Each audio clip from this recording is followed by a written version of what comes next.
কথাতেই আজকে পর্বে দেখতে পাওয়া যায় যে দুর্গার বিয়ে নিয়ে সবাই মেতে উঠেছে এবং সেই সময় দুর্গা কিছুটা ভাবুক হয়ে পড়ে এবং বলতে থাকে, যখন আমি অনাথ আশ্রমে ছিলাম বছরে একটাই জামা পেতাম দুর্গাপুজোর সময়, সেই জামাটা নিয়ে সারাটা বছর আনন্দ কাটিয়ে দিতাম।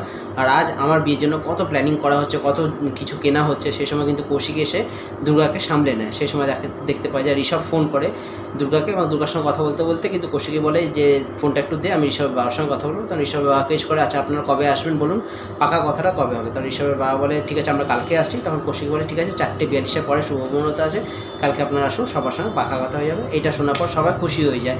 এইদিকে দেখতে পাওয়া যায় সঞ্জিত ব্যানার্জি কিন্তু মনে মনে বলতে থাকে যে দুবার মিস হয়েছে টার্গেট, আমার বয়স হয়েছে কিন্তু বারবার মিস হবে না। সেই সময় দেখতে পাওয়া যায় চন্দ্রনাথ মুখার্জি, উৎসব মুখার্জি এবং বৈদেহী মুখার্জি যে উৎসব, সেখানে কিন্তু তারা উপস্থিত হয় এবং তারপরে তারা বলতে থাকে আপনার জন্য আমরা একটা অফার নিয়ে এসেছি, আপনার একটা বড় করে ফিল্ম বানান, সমস্ত টাকা কিন্তু আমরা খরচ করব, শুভ মুহূর্ত হবে 25 লাখ টাকা খরচ করা হবে। তখন এটা শুনে কিন্তু কিছুটা চমকে যায় সঞ্জিত ব্যানার্জি, বলতে থাকে এত টাকা না খরচ করলে হবে। তখন চন্দ্রনাথ মুখার্জি বলে না, শুভ মুহূর্ত আমরা বড় করে করব এবং সেখানে উপস্থিত থাকবে সবাই এবং বিশেষ করে জগদ্ধাত্রী, এবং আমরা যেভাবে বলবো গল্পটা সেভাবে লিখবেন।